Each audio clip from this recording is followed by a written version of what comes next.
नमस्कार बंधुरा आमी शेफाली आपनारा देखछेन शेफाली किचेन। आज के एक नतून रेसिपि पकोड़ा देखते थाकुन कि दिए बानाच्छि। आलू आमी मेशिने खूब सुंदर करे कुचि कुचि करे कुड़े निয়েছি, पेঁয়াজও बेश मिहि मिहि करे कुचि करे निয়েছি, काँचा लंका कुचि करा, आदा कुचि करा। खूब सहजेई आमी एटाके बानाচ্ছি। একটা ডিম দিয়ে দিচ্ছি।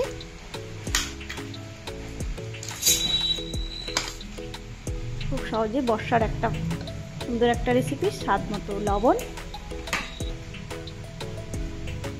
হলুদ, কাশ্মীরি লঙ্কা গুঁড়ো সামান্য, জিরে পাউডার,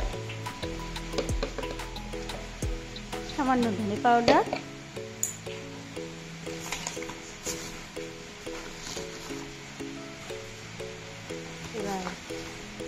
এবার আমি দিয়ে দিচ্ছি বেসন 2 চামচ, 2 থেকে 3 চামচ। এবার দিচ্ছি কর্নফ্লাওয়ার 2 থেকে 3 চামচ দিয়ে দিচ্ছি।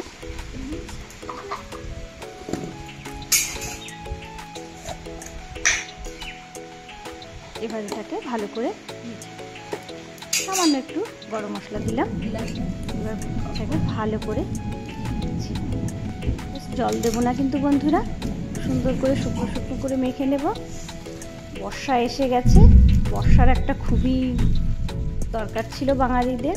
আর বাঙালিদের বর্ষার সময় খাওয়ার মুখরোচক তো খুবই আমরা পছন্দ করি বাঙালিরা। আজকে সন্ধেবেলা কিছু ভেবে পাচ্ছিলাম না যে কী করব, একটা পকোড়াই করে দিচ্ছি। সন্ধেবেলার টিফিন খুবই সুন্দর বাঙালিদের জন্য। দেখুন খুব সহজে এটা হয়ে যাচ্ছে, খুব বেশি কিছু লাগবে না, খেতে কিন্তু আরও সুন্দর লাগবে। বন্ধুরা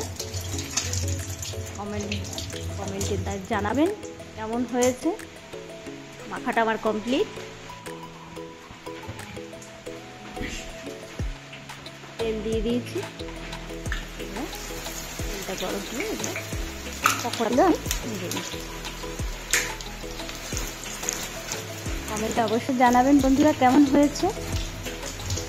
সাবস্ক্রাইব করুন, শেয়ার করবেন বন্ধুরা, সবসময় আমার পাশে থাকবেন।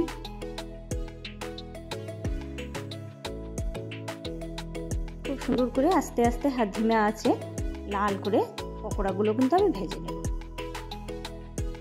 খুব সহজ পদ্ধতিতে আমি এই পকোড়াটা করলাম। কমপ্লিট আমার পকোড়াগুলো দেখুন, দেখতে কিন্তু খুবই সুন্দর হয়েছে। এটাও কিন্তু খুবই সুস্বাদু একটা পকোড়া। বর্ষার দিনে অবশ্যই আপনাকে করবেন। বাস আমি সস দিয়ে এটা পরিবেশন করছি। দেখুন ভিতরটাও খুব সুন্দর হয়েছে, কিন্তু খেতেও কিন্তু খুবই সুস্বাদু। বা সস দিয়ে তো আরও সুন্দর লাগবে।